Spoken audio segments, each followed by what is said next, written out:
నరేంద్ర మోడీ వీళ్ళని తీసుకొస్తున్నాడు, మన దేశం నుంచి వాళ్ళని ఎల్లగొడుతుంటే వెళ్ళిపోతారా, అంతే ఉంటుందా? ఆ దేశం నుంచి ఎవరైతే అక్రమ వలసదారులు ఉన్నారో ఆ అక్రమ వలసదారులను తీసుకొస్తుంటే దీనిపైన కూడా విమర్శ చేస్తున్నారు. ఇవాళ అమెరికాలో ఉన్నటువంటి అక్రమ వలసదారులను భారతదేశంలోకి తీసుకురావడం వల్ల ప్రపంచ దేశాలకు ఒక మెసేజ్ పోయింది. ఇవాళ ప్రపంచ దేశాలకు ఒక మెసేజ్ ఏంది? ఎస్, భారతదేశము న్యాయబద్ధంగా, నీతిబద్ధంగా, ధర్మబద్ధంగా ఉంటుందనేటువంటి విషయాన్ని, భారతదేశం యొక్క గొప్ప గౌరవాన్ని ప్రపంచ దేశాలకు చాటినట్టు లెక్క. మేము అక్రమ వలసదారులను మేము పెంచి పోషించము అనేటువంటి విషయాన్ని భారతదేశం స్పష్టంగా చెప్పింది. ప్రపంచ దేశాలకు ఆ మెసేజ్ పోయింది.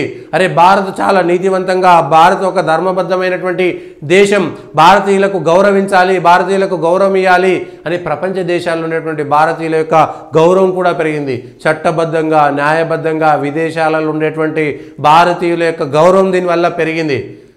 ఎవడైతే అక్రమంగా పోయిండో, ఏజెంట్ల ద్వారా మోసపోయిండో వాంది తప్పు. వాడికి తెలుసు వాడు అక్కడికి పోవడం కష్టమవుతుంది అనేటువంటిది తెలిసి కూడా అక్రమ పద్ధతులతో వెళ్ళడానికి ప్రయత్నం చేసినటువంటి వాళ్ళదే తప్పు ఈ విషయంలో. ఎస్, 100కు వాడు గల్ఫ్ పోతున్నాడా, అమెరికా పోతున్నాడా, ఎక్కడ పోతున్నాడా పక్కన పెట్టేస్తే ఇదంతా తప్పు. ఎవరిది?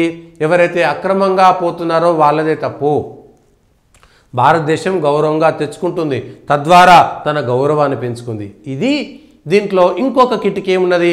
భారతదేశంలో 2 కోట్లకు పైగా పాకిస్తానీ, రోహింగ్యాలో, బంగ్లాదేశీల, ఆఫ్ఘనిస్తానీల అక్రమంగా ఉన్నటువంటి వివిధ దేశాలకు సంబంధించినటువంటి 2 కోట్ల మంది దొంగనా కొడుకులు ఈ భారతదేశంలో మెట్టబెట్టిర్రు, ఈ భారతదేశంలో తిష్ట వేసిర్రు, ఈ భారతదేశంలో అనవసరంగా బ్రతుకుతున్నారు. వాళ్ళందరినీ విదేశాలకు వెళ్ళగొట్టడానికి భారతదేశానికి ఇప్పుడు అవకాశం దొరికింది. చూడండి రబే, మేము వేరే దేశంలో అక్రమంగా ఉంటే మేము తెచ్చుకున్నాము, మీరు ఎవరైనా సరే చట్టబద్ధంగా వీసా తీసుకొని పాస్పోర్ట్లు పెట్టుకొని ఏది అఫీషియల్గా అధికారికంగా భారతదేశంలోకి రండి, పనులు చేసుకోండి, సంపాదించుకోండి. కానీ అక్రమంగా వచ్చేటువంటి వాడిని నడ్డి మీద దాన్ని ఎలగొడతామని చెప్పడానికి ఇది ఒకటి అవకాశం దొరికింది. ఇప్పుడు ఆ భారతదేశంలో ఉన్నటువంటి విదేశీ అక్రమ సంతానాన్ని వాళ్ళని కాపాడేటువంటి భారతదేశంలో ఉన్నటువంటి దొంగనాకుడుకులందరికీ బుద్ధి చెప్పేటువంటి అవకాశం దొరికింది. దేశం కంటే ఇంకేది ఎక్కువ కాదు. ప్రజలారా, మనం తెలంగాణ, ఆంధ్ర, కర్ణాటక, భాష పక్కన పెట్టండి, దేశం బాగలేకపోతే మనందరం చచ్చిపోతాం. ఇది గుర్తుపెట్టుకోవాల్సినటువంటి అంశం. దేశం బాగుండాలి, దేశమంతా ఐక్యంగా ఉండాలి. ఈ దేశంలో లుంబిని పార్కులో బాంబు పేలినప్పుడు నీ తెలంగాణ కాబట్టి పేల్చను, నీది ఆంధ్ర కాబట్టి పేల్చను, నీది బొంబాయి కాబట్టి పేల్చను అని చెప్పలేదే. వాడు బొంబాయిలో బాంబులు వేల్చిండు, వాడు తెలంగాణ బాంబులు వేల్చిండు, వాడు దిల్సుఖ్నగర్లో వేల్చిండు, వాడు తినే దగ్గర గూగుల్ చాట్లో వేల్చిండు, వాడు మొక్కే దగ్గర సాయిబాబా గుళ్ళో వేల్చిండు. వాడు ఎక్కడ పేల్చలేదు. వాడు లోకల్ ట్రైన్లో బొంబాయిలో వేల్చిండు, వాడు హోటల్లో తాజ్మహల్ హోటల్లో వేల్చిండు, వాడు ఛత్రపతి శివాజీ టెర్మినల్లో కూడా బాంబులు పెట్టిండు, కాల్చాడు. అంటే ఉగ్రవాదికి, దేశ వ్యతిరేకికి నువ్వు ఎవడు, ఏ ప్రాంతము, నువ్వు ఏ భాష సంబంధం లేదు. వాడు ఉగ్రవాదం చేసిపోతుంటాడు, వాడు ఏదైనా చేస్తుంటాడు. కాబట్టి అక్రమంగా ఈ దేశంలో ఉన్నటువంటి రోహింగ్యాలను, బంగ్లాదేశీలను, పాకిస్తాన్లను, ఆఫ్ఘనిస్తాన్, ఇంకా ఇతరత్ర దేశాలు ఎవడైతే అక్రమంగా వచ్చిండో, ఈ దేశంలో తిష్ట వేసిరో వాళ్ళందరినీ వెళ్ళగొట్టడానికి ఇది ఒక ఛాన్స్. నిజానికి బంగ్లాదేశ్లో ఈ అంతా కుట్ర జరగకపోయి ఉంటే షేక్ హసీనా భారతదేశంలో అక్రమంగా ఉండేటువంటి బంగ్లాదేశీలను తీసుకోవడానికి సిద్ధపడింది.